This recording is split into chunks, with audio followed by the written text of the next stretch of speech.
ଧନୁରାଶିର ବ୍ୟକ୍ତି ଜୀବନରେ ବେଳେବେଳେ ଏମିତି ସମୟ ଆସିଥାଏ ଯେତେବେଳେ ଲାଗିଥାଏ କି ସବୁକିଛି ତ ଠିକ୍ ରହିଥିଲା, କିନ୍ତୁ ହଠାତ୍ ସବୁ ବଦଳିଗଲା କ'ଣ ପାଇଁ। କିଛି ଘଟଣା ମନକୁ ଆଘାତ ଦେଇଥାଏ, ତ କିଛି ଘଟଣା ବା କିଛି ଲୋକମାନଙ୍କର କଥା ମନକୁ ବାଧିଥାଏ। ତେବେ ଜ୍ୟୋତିଷ ଗଣନା ଅନୁସାରେ ଆଗକୁ ଆସୁଥିବା 3ଟି ଦିନ ଆପଣଙ୍କୁ ଏହି ଗୋଟିଏ ଦିନ ସାବଧାନ ରହିବା ପାଇଁ ପଡ଼ିବ। ଆଉ 2ଟି ଦିନ ଆପଣଙ୍କ ଜୀବନରେ ପରିବର୍ତ୍ତନ ନେଇକି ଆସିବ। ତ ସେହି ସବୁ କ୍ଷେତ୍ରରେ ଆସନ୍ତୁ ଆମେ କଥା ହେବା। ତ 22 ମାର୍ଚ୍ଚ ଯାହାକି ରବିବାର ଦିନ ଆପଣଙ୍କ ଜୀବନରେ ବଡ଼ ଚ୍ୟାଲେଞ୍ଜ ଆସିପାରେ। ବହୁତ କ୍ଷେତ୍ରରେ ସାବଧାନ ସତର୍କ ରହିବେ, ନହେଲେ ଆପଣ ସମସ୍ୟାରେ ପଡ଼ିପାରନ୍ତି। ମନ ଦୁଃଖ କରନ୍ତୁ ନାହିଁ, ଆପଣଙ୍କୁ ଆମେ ପ୍ରତିକାର ମଧ୍ୟ ଏହି ଭିଡ଼ିଓରେ କହିବୁ। ଏହା ସହିତ 23 ଏବଂ 24 ମାର୍ଚ୍ଚ ଆପଣଙ୍କ ଜୀବନରେ ଖୁସି, ସଫଳତା ଓ ଆଶା ଆଣିକରି ଆସୁଅଛି। ତା ସହିତ କିଛି ଭଲ ଏବଂ ସୁସମ୍ବାଦ ପ୍ରାପ୍ତ କରିବେ। ଆଉ କେଉଁ ସବୁ କ୍ଷେତ୍ର ଗୁଡ଼ିକରେ ସଫଳତା ଏବଂ ସମୃଦ୍ଧି ଲାଭ କରିବେ, ଆଉ ଏହି ସୋମବାର, ମଙ୍ଗଳବାର ବା ମାର୍ଚ୍ଚ ମାସର 23 ତାରିଖ ଏବଂ 24 ତାରିଖ ଆପଣଙ୍କ ଜୀବନରେ କ'ଣ ସବୁ ପରିବର୍ତ୍ତନ ନେଇ କରିକି ଆସିବ, କ'ଣ ଖୁସି ଆସିବ ଆପଣଙ୍କ ଜୀବନରେ, କ'ଣ ସବୁ ସେହି ସ୍ୱପ୍ନ ଆପଣଙ୍କର ଯାହା ସତ ହେବ, କ'ଣ ହଠାତ୍ ରୂପରେ 3ଟି ଖୁସି ଆସିବ ଯାହା ଆପଣ ବିଶ୍ୱାସ ବି କରିପାରିବେ ନାହିଁ। ତାହା ସମ୍ପର୍କରେ ଜାଣିବା ପାଇଁ ଭିଡ଼ିଓଟିକୁ ନିଶ୍ଚିନ୍ତ ରୂପରେ ଶେଷ ପର୍ଯ୍ୟନ୍ତ ଦେଖନ୍ତୁ ଏବଂ ଗୋଟିଏ ଲାଇକ୍ଟିଏ ନିଶ୍ଚିନ୍ତ ରୂପରେ କରନ୍ତୁ। ମନେ ରଖନ୍ତୁ, ପରୀକ୍ଷାର ସମୟ ନିଶ୍ଚିନ୍ତ ରୂପରେ 3 ଦିନ ଆସିଥାଏ, ହେଲେ ଜୀବନରେ ଖରାପ ସମୟ କେବେ ବି ସବୁବେଳେ ରହେ ନାହିଁ। ହେଲେ ଭଲ ସମୟ ଆସିବା ପୂର୍ବରୁ ଭଗବାନ ନିଶ୍ଚିନ୍ତ ରୂପରେ ଆପଣଙ୍କର କିଛି ନା କିଛି ପରୀକ୍ଷା ନେଇଥାନ୍ତି। ଧନୁରାଶିର ବ୍ୟକ୍ତିବିଶେଷମାନଙ୍କର ସ୍ୱଭାବତଃ ଏପରି ରହିଥାଏ କି ସେମାନେ ସତ୍ୟବାଦୀ, ଖୋଲା ମନର ବ୍ୟକ୍ତି, ଦୟାଳୁ ସ୍ୱଭାବର, ଅନ୍ୟକୁ ସାହାଯ୍ୟ କରିବା ପସନ୍ଦ କରିଥାନ୍ତି, ଶୀଘ୍ର ହିଁ ଅନ୍ୟମାନଙ୍କୁ ଭରସା କରିଥାନ୍ତି, ଭାବୁକ ଶ୍ରେଣୀର ଏମାନେ। ଏହି କାରଣରୁ ଏମାନେ ବେଳେବେଳେ ଧୋକା ପାଇଥାନ୍ତି। ଯଦି ଆପଣ ଠିକ୍ ସେ କାମ କରୁନାହାନ୍ତି, ଠିକ୍ ସେ ଧ୍ୟାନ ଦେଉନାହାନ୍ତି, ତ ଆପଣ କିଛି ନା କିଛି ସମସ୍ୟା ମଧ୍ୟରେ ଆପଣ ସମୟ ସମୟରେ ରହିଥାନ୍ତି। ତେଣୁ ଆପଣ ଏହିସବୁ କଥାଗୁଡ଼ିକ ପ୍ରତି ବିଶେଷ ରୂପରେ ଧ୍ୟାନ ଦିଅନ୍ତୁ। 22 ମାର୍ଚ୍ଚ ଆପଣ ମନେ ରଖନ୍ତୁ, ରବିବାର ଦିନ ବିବାଦରୁ ଆପଣ ସମ୍ପୂର୍ଣ୍ଣ ରୂପରେ ଦୂରରେ ରୁହନ୍ତୁ। 22 ମାର୍ଚ୍ଚକୁ କୌଣସି ପ୍ରକାରର ବଡ଼ ଧରଣର ପରିବର୍ତ୍ତନ ଆପଣ ଏହି ଦିନ କରନ୍ତୁ ନାହିଁ। ବଡ଼ ଧରଣର କିଛି ନିବେଶ ଏହି ଦିନ ଆପଣ କରନ୍ତୁ ନାହିଁ। କାହାକୁ ବି ଆପଣ କୌଣସି ବଡ଼ ଧରଣର ଆଡ଼ଭାନ୍ସ କିମ୍ବା କୌଣସି ଶୁଭ କାର୍ଯ୍ୟରେ ଏହି ଦିନ ଆପଣ ଆଗାନ୍ତୁ ନାହିଁ। ଆପଣଙ୍କ ପାଇଁ ଏହି ଦିନଟି ବହୁତ କଷ୍ଟଦାୟକ ହୋଇପାରେ। ମନେ ରଖନ୍ତୁ, ଏହି ଦିନ କଳି ଝଗଡ଼ା, ବିବାଦ, ଖରାପ ସାଙ୍ଗ, କୁସାଙ୍ଗ ଏମାନଙ୍କ ଠାରୁ ବିଶେଷ କରି ସମ୍ପୂର୍ଣ୍ଣ ରୂପରେ ଦୂରେଇ ରୁହନ୍ତୁ। ପରିବାର ମଧ୍ୟରେ କଥା କଟାକଟି ହେବ। ପରିବାର ମଧ୍ୟରେ ସମ୍ପର୍କରେ କିଛି ଦୂରତା ଆସିପାରେ, ଫାଟ ଆସିପାରେ। ତ ଆପଣ କଥା ଉପରେ ବିଶେଷ ରୂପରେ ଏହି ଦିନ ସାବଧାନ ସତର୍କ ରହିବେ। କାହା ସାଥିରେ ଅଧିକ ଯୁକ୍ତିତର୍କ କରିବେ ନାହିଁ। ଟିକିଏ ଆପଣ ସହିଯିବେ, ବରଂ କାହାକୁ ଅଧିକ କିଛି କହିବେ ନାହିଁ। କାହା ମନରେ କଷ୍ଟ ଦେବା ଭଳି କିଛି କହିବେ ନାହିଁ। ଆପଣଙ୍କ ମନରେ କଷ୍ଟ ହେବା ଭଳି ମଧ୍ୟ କିଛି ଶବ୍ଦ ଆପଣଙ୍କୁ ଏହି ଦିନ ଶୁଣିବା ପାଇଁ ମିଳିପାରେ, କିନ୍ତୁ ଆପଣ କାହା ମନରେ କଷ୍ଟ ଦେବେ ନାହିଁ।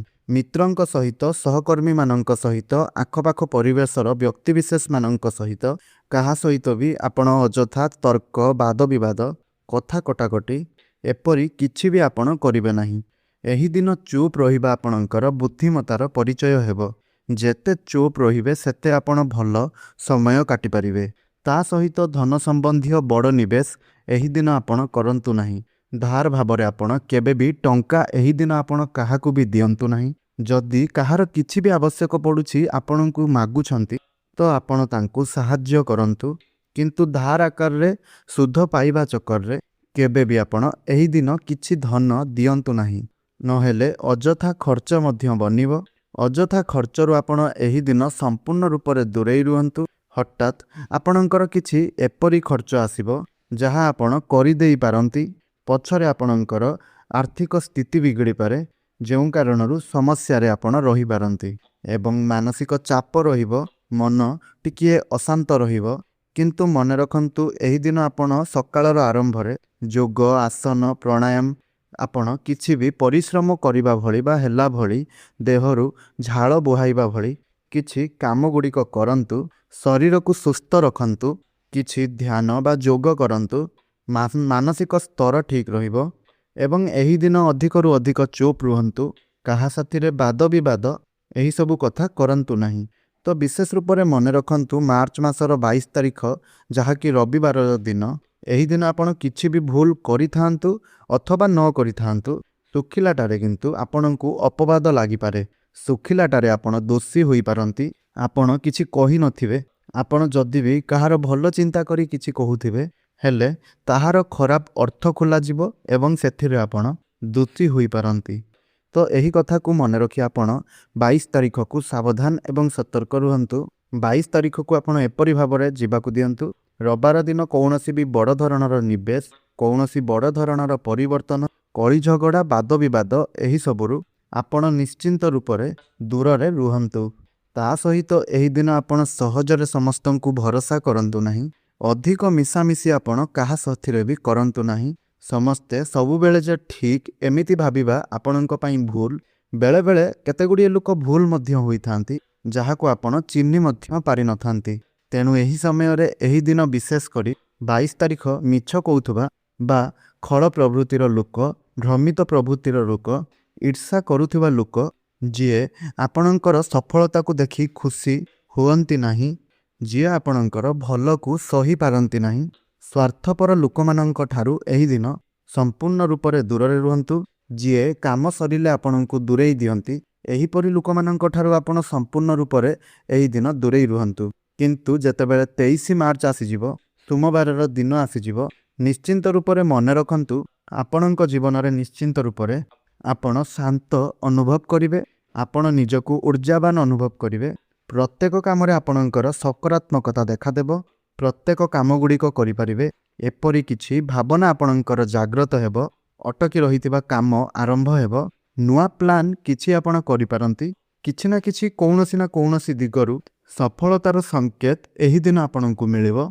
किछि शुभ संवाद एही दिन आपण पाई पारंती। कौनसी दृष्टिरु किछि ना किछि भल खबर एही दिन आपण पाई परिवे। ताहा सहित छोट छोट धन लाभर मध्य संभावना बनुअछि। पुरुणा अटकी रहितिबा फसी रहितिबा धन आपणको मिली पारिबो। ता सहित संपर्क रे दाम्पत्य संपर्क हेउ बा जीवन हेउ किंबा पारिवारिक जीवन हेउ जहा भी हेउ, जे कौनसी संपर्क रे किछि कथा कटाकटी कारणरु बा कौनसी कारणरु होई थाउ ना काहींकी आपणकर जहा भी संपर्क खराब होइथिबो एही दिन प्रत्येक संपर्क रे सुधार आसीबो। विशेष करी लव कपल मानंक पई मध्य जदि आपणक संपर्क रे किछि दूरता बा फाट सृष्टि होइछि देखिबे एही दिन परठारु सोमवार परठारु ही 23 मार्च परठारु ही आपणक जीवन रे शुभ परिवर्तन आसीबो एवं आपण प्रत्येकटी क्षेत्र रे अग्रसर हेबे। एवं ता सहित एही दिन आपणकर भूल बुझावणा जहा भी किछि संपर्क रे रहितिला ताहा सबु दूर हेबो एवं निकटता आपणको मिलिबो। परस्परर निकटतर हेबे। मने रखंतु दुख परे आसुथिबा खुशी सबुठारु अधिक मिठा होई थाए। जेबे घरर इलेक्ट्रिक कटि जाई थाए बा घर जेतेबेले अंधार होई जाई थाए सही समय रे निश्चिंत रूपरे तो आमको कष्ट लागि थाए, किंतु जेतेबेले लाइन आसी थाए सही जो खुशीर अनुभव होई थाए तो सही भली किछि अनुभव आपण करिवे।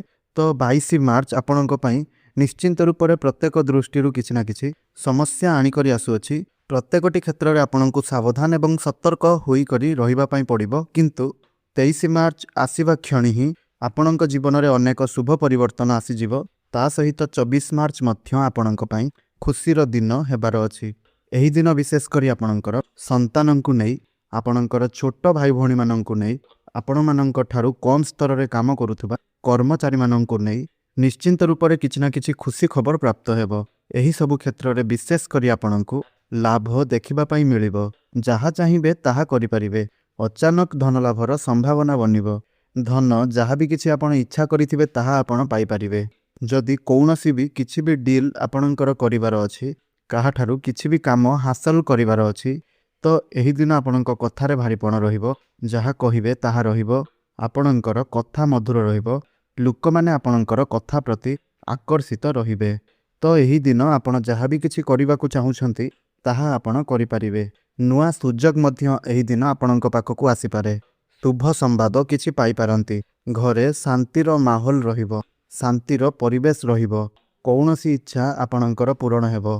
किछि मनर इच्छा जेउथि पई आपण बहुत दिन हेलानी चेष्टा करूथुले सही इच्छा अपूर्ण रहितिला, किंतु एबे सही इच्छा मानंकर दिन पूर्ण हेबार समय आसी जाइछि। ମନେ ରଖନ୍ତୁ ଆପଣ କିଛି ନା କିଛି କରିବା ପାଇଁ ଚେଷ୍ଟା କରନ୍ତୁ, ଜମାରୁ ବି ବସି ରୁହନ୍ତୁ ନାହିଁ।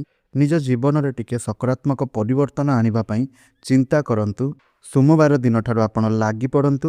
ଯାହା ବି ପରିବର୍ତ୍ତନ କରିବାକୁ ଚାହୁଁଛନ୍ତି, କୌଣସି ବି କ୍ଷେତ୍ରରେ କିଛି ଇନଭେଷ୍ଟ କରିବାକୁ ଚାହୁଁଛନ୍ତି, କିଛି କିଣାବିକା କରିବାକୁ ଚାହୁଁଛନ୍ତି, ଯାନବାହନ ହେଉ, ଜାଗା ବାଡ଼ି ହେଉ, ଘର ହେଉ କିମ୍ବା ଘର ନିର୍ମାଣ କରିବା ପାଇଁ ହେଉ, ଯଦି ଏହିସବୁ ଦିଗରେ ଆଗିବା ପାଇଁ ଚାହୁଁଛନ୍ତି ତେବେ ସୋମବାର ଦିନଠାରୁ ଆପଣ ଆରମ୍ଭ କରିଦିଅନ୍ତୁ। ଦେଖିବେ ଆପଣଙ୍କ ରାଶି ପାଇଁ ବହୁତ ହିଁ ଭଲ ରହୁଅଛି। ପ୍ରତ୍ୟେକ ଦୃଷ୍ଟିରୁ ଆପଣଙ୍କୁ ସଫଳତା ହିଁ ସଫଳତା ଦେଖିବା ପାଇଁ ମିଳିବ।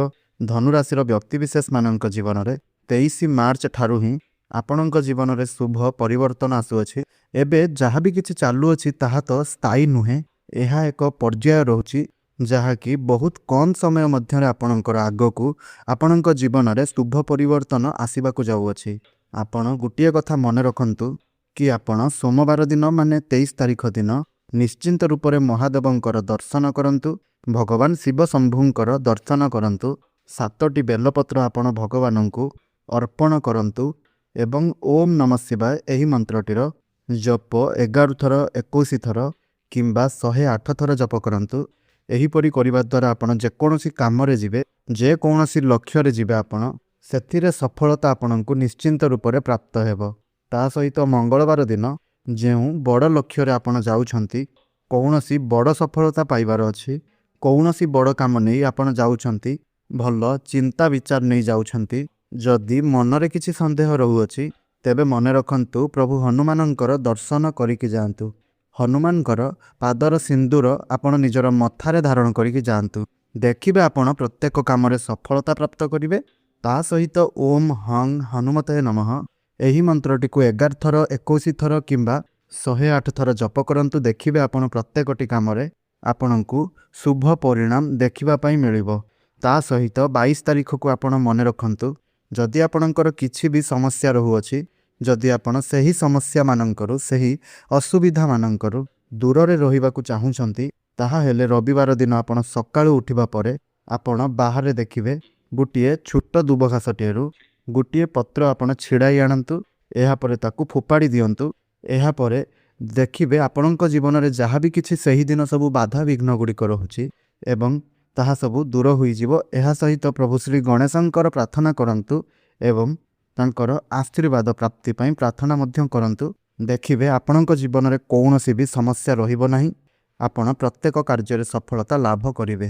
ଭିଡ଼ିଓଟି ଭଲ ଲାଗିଥିଲେ ତଳେ କମେଣ୍ଟ ବକ୍ସରେ ଜୟ ଶ୍ରୀ ଗଣେଶ ଅବଶ୍ୟ ଲେଖନ୍ତୁ ଏବଂ ଆପଣଙ୍କର ଯଦି ଧନୁ ରାଶି ତାହେଲେ ୟେସ୍ ବୋଲି ନିଶ୍ଚିନ୍ତ ରୂପରେ ଲେଖନ୍ତୁ। ଏହା ସହିତ ଭିଡ଼ିଓଟିକୁ ଲାଇକ୍ କରନ୍ତୁ, ଅନ୍ୟମାନଙ୍କ ସହିତ ଭିଡ଼ିଓଟିକୁ ସେୟାର କରନ୍ତୁ। ଯଦି ଏପର୍ଯ୍ୟନ୍ତ ମୋର ଚ୍ୟାନେଲଟିକୁ ସବସ୍କ୍ରାଇବ୍ କରିନାହାନ୍ତି ତେବେ ଚ୍ୟାନେଲଟିକୁ ସବସ୍କ୍ରାଇବ୍ କରିବା ସହିତ ପାଖରେ ଆସୁଥିବା ବେଲ୍ ଆଇକନ୍ଟିକୁ ପ୍ରେସ୍ କରନ୍ତୁ, ଯାହାଫଳରେ ଆମେ ଯେଉଁ ଭିଡ଼ିଓ ଅପଲୋଡ଼ କରିବୁ ତାହା ଆପଣ ସର୍ବପ୍ରଥମେ ପାଇପାରିବେ।